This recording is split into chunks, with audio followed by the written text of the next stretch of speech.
At the beginning of the movie, we see a boy talking on the phone. This boy's name is Louis, and he is talking on the phone with his childhood friend, Vena. Louis somewhere likes Vena as well. While talking, Vena says to Louis, "If you're going back to your home, then take me along with you to your city." Louis tells her that he cannot do that because he is going by plane. But the very next moment, Louis thinks that this is a very good opportunity to spend time with Vena. So he changes his plan and says yes to her. But Louis doesn't have any car to go by road. Louis immediately checks his bank account, and the next morning he reaches to buy an old car. He buys an old car with his money. The car has no radio, no AC, and even one of the car's lights is not working. After that, Louis happily sets off for his journey. On the way, when Louis stops at a fuel station to get fuel in his car, he calls his mom and tells her that he is not coming by plane, but by his own car on the road. His mom gets a little surprised and tells him that if you are coming by road, then pick up your brother Fuller on the way. He has just been released from jail. As a brother, Louis, even though unwillingly, goes to pick up his brother. Further on the way, Louis's attention gets distracted for a moment. Because of this, he suddenly takes the car off the road. Due to this, the police car coming from behind stops Louis and finds him. Along with that, they also give him a warning for overspeeding. The police tell him to get the car's light fixed and then let him go. After that, Louis finally reaches the police station to pick up his brother Fuller. Both brothers are very happy to meet each other because they are meeting after a full 5 years. On the way, Louis tells Fuller that we have to go and pick up Vena. Fuller also becomes happy hearing this and agrees to come along. Louis reluctantly says yes to him as well. However, Louis does not want his brother to come along at all. He wants to spend time alone with Vena. Fuller teases Louis, saying, "Vena just asked you once to come, and you started dancing to her tunes like a monkey. She is just using you." This makes Louis very angry, and he suddenly pulls the car off the road and stops it. He threatens Fuller not to ever say such a thing again. After that, both brothers continue their journey. Later, Fuller gets a radio installed in the car. With the help of this radio, all the truck and car drivers on the highway can talk to each other. Fuller is having a really good time with this radio. He is talking to the nearby drivers using the radio. Special codes are used while talking on the radio. These codes are actually the names of other drivers. In the same way, Fuller also chooses a name for himself and Louis. While talking, their frequency matches with a truck driver whose name is Rusty Nail. He sounds a bit strange while talking. Rusty says that the rainy season is very strange. Some people like rain and some don't. At that moment, a mischievous idea comes to Fuller's mind. He tells Louis, "You talk to this driver in a girl's voice. Let's fool him." At first, Louis refuses, but because of Fuller's insistence, he agrees. He starts talking to that driver in a girl's voice. The truck driver also genuinely believes it is a girl and starts befriending her. While talking, suddenly the radio network breaks. This makes his brother very sad. He wanted to keep talking to him and at the end tell him that we are not a girl but boys. That would have been so much fun. Later, because it is getting very late at night, both brothers decide to take a room in a hotel. When Fuller goes to the counter, he sees a rich man standing there arguing with the manager. He tries to calm that rich man down, but the rich man starts scolding Fuller instead and then leaves after insulting him. When Louis is sitting alone in the car, there is activity again on the radio. At the same time, Fuller also returns to the car. It is the same man on the radio who was talking to them earlier. Rusty has started following them because he thinks there is actually a girl in the car. Because of this, Fuller makes another plan. He tells Louis to tell him that in this hotel, Louis and Fuller entered the hotel and brought a bottle of alcohol to room number 17. The same rich man who had been arguing with the hotel staff a while ago was staying in room number 17. Now both brothers sat comfortably in their room and waited for that man to arrive. At exactly 12 o'clock, a truck stopped in front of the hotel. Both brothers looked out of the window and understood that Rusty had really come. Now both of them became very excited about what would happen next. Both brothers pressed their ears against the wall of room number 17 and tried to listen to their conversation. From the conversation, it became clear that the rich man was scolding the driver, but suddenly a strange sound started coming as if someone was choking another person. Scared by this, Louis called the hotel staff and told them that there was a fight happening in room number 17. The worker called room number 17 and asked, and they told him that everything was fine there. The worker also called back these two brothers and told them that there was no problem there. Both brothers became a little worried and eventually fell asleep.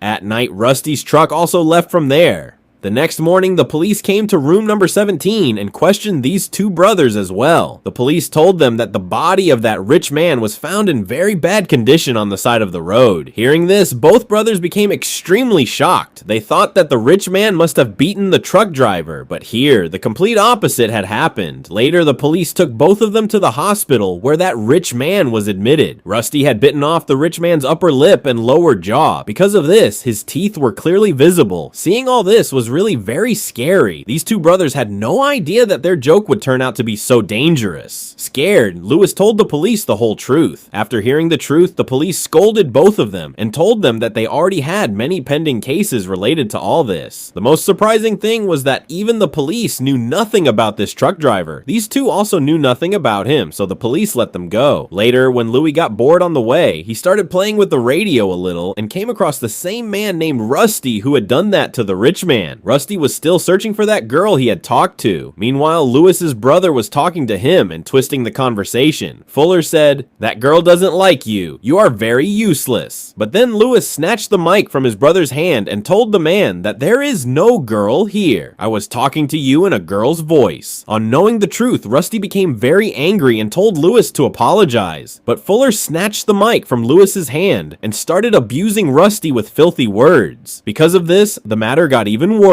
Fuller kept abusing him continuously. Then Rusty said something that made both Louis and Fuller speechless. Rusty said, "You should get your car's lights fixed." This meant that Rusty had been following their car for a very long time. Both of them got extremely scared and started driving the car very fast. But their luck was so bad that the car's fuel also started running out. Then Lewis took his car to the bypass road. Because of this, the truck went straight ahead and they were saved. Further ahead, they found a petrol pump where they got fuel filled in their car. There, Lewis told Fuller to fill fuel in the car and himself went to the police. He goes to the phone booth to make a call. Just then, an ice truck arrives and stops at the petrol pump. A man steps out of it holding a baseball bat in his hand. Fuller thinks that this is Rusty, so he signals and tells Lewis. Without talking to the police, Lewis keeps his card on the counter, pays the bill, and comes outside. Both brothers sit in the car and quickly leave from there. These people, out of fear, reach a deserted road that disappears into darkness. But that ice truck follows them and reaches there as well. The man from the truck comes near their car and returns their card, which Lewis had left on the counter. This truck driver is not Rusty. Knowing this, both brothers feel relieved. They laugh a little, but just then, another truck bursts through the ice truck. This time, it is really Rusty chasing them all the way here. Both brothers sit in the car and try to run away. While running, their car gets stuck in front of a tree. Rusty brings his truck in front of their car and slowly tries to crush their car. Then Fuller picks up the mic and apologizes to Rusty. Rusty asks why they were joking, so Fuller says that they were doing it just for fun. Rusty says that he was also joking and takes his truck back and leaves from there. The next morning, both brothers leave to pick up Vena. On the way, Fuller takes out the radio and throws it away because he thinks all this happened because of this radio. Both brothers forget everything as soon as they see Vena. Then Vena's friend Charlotte comes to them, talks to them for a while, and leaves from there. After that, the three of them set off on the journey. On the way, Fuller falls asleep, so Vena and Louis start getting closer, but then Fuller wakes up and doesn't let them talk. At night, the three of them go to a bar to pass time. There, some local guys start teasing Vena. Seeing the situation getting worse, Fuller takes Vena out of the bar and goes to drop her to her room. There, Fuller and Vena start getting close. Just then, Lewis arrives. Both brothers leave Vena and go to their room to sleep. After Lewis falls asleep, Fuller takes a bottle of alcohol and goes to Vena's room. Both of them drink together. Then Rusty's call comes to Lewis. He says, "You were saying you don't have a girl, but your brother is drinking with someone in the next room." Hearing this, Lewis's heartbeat increases and he goes straight to Vena's room. Seeing both of them together, Lewis is a bit surprised, but he is even more surprised by Rusty's words. How did he know about Vena? These three leave from there in the car that very night. On the way, on a signboard, Rusty has written a message in which he tells them to check the trunk of their car. These three check the trunk of their car and find the same radio that Fuller had thrown away on the way. This means Rusty is still following them. Now these people fix this radio and talk to Rusty. While Rusty is talking, the sound of a girl crying is heard in the background. Vena recognizes that voice. It is the voice of... It is not anyone else's. It is Charlotte's voice. Now they will have to listen to Rusty to save Charlotte. Next, Rusty tells both brothers to go to a restaurant and take off all their clothes. There, both brothers get heavily humiliated. Rusty is doing all this to take revenge for his own humiliation. Rusty tells Vena, "You people did not treat me properly. Now I will take revenge for all this." Next, Rusty calls these three to a field. Once they reach the field, he tells them to get out of their car and come outside. Rusty tries to crush these three with his truck, but all three jump to the side and get separated from each other. In the darkness of the night, they somehow manage to escape from Rusty's truck. Finally, Rusty comes out of his truck, and for the first time, we get a chance to see Rusty properly here. Rusty kidnaps Vena, puts her in his truck, and leaves from there. After this, both brothers start blaming each other, saying, "This is all your fault, but now nothing can be done." Next, Rusty sets their car on fire and runs away. Through the radio, Rusty tells them to come to room number 70 of a hotel with a bottle of alcohol. Louis picks up the bottle and moves away from the car. Just then, the car explodes with a loud blast. Now both of them set out to arrange a new car. They find an old truck. At midnight, both brothers check room number 17 in every hotel in the city because Rusty had not told them the name of the hotel.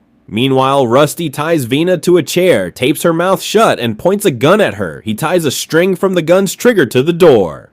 As soon as the door opens, Vena's head will be blown off by the gunshot. It turns 12 o'clock. Rusty calls the police and tells them that there are 3 dead bodies here, which he is going to lay out in a while. A little later, both brothers reach there and open room number 17 and go inside. They see that the room is completely empty. Both of them become very worried. Just then, Rusty calls on the phone kept there and makes fun of Louis. While Louis is talking to Rusty, he realizes that Rusty is in the next room, so he sends Fuller to check the next room. When Fuller is entering the room from the back, he accidentally makes a sound and Rusty attacks him. Hearing the scream, Louis is about to open the room door. At that moment, Fuller frees himself and stops Louis from opening the door. Meanwhile, a nail gets stuck in Fuller's leg. He is about to pull it out, but Rusty steps on it and pushes it back in. Louis hears his brother's voice and comes from behind. He sees that Rusty has hung him on the wall. Louis tries to free him, but cannot. Just then, the police also arrive there. The police first find the dead body of the hotel manager. Because of this, they start checking every room. Louis also manages to free his brother. Just as the police are about to open Vena's door, Louis reaches in time and pulls her away from in front of the gun. Hearing the gunshot, the police think Louis is the criminal. Fuller sees that Rusty is coming towards them with his truck. He tells everyone. The police start firing at the truck, but it does not stop. Louis grabs Fuller and jumps to the side, and the truck crashes into the room. When the police look inside the truck, they find the driver's dead body, but Vena's friend Charlotte is safe and sound. The police check and tell them that the driver used to work in an ice company. Hearing this, both brothers are shocked. Then Rusty speaks on the radio. This means Rusty had placed that ice truck driver in his place, whom he had cut into 2 pieces that night, and Rusty will continue to follow them. So friends, if you ever get stuck in such a situation, what would you do to save your friends?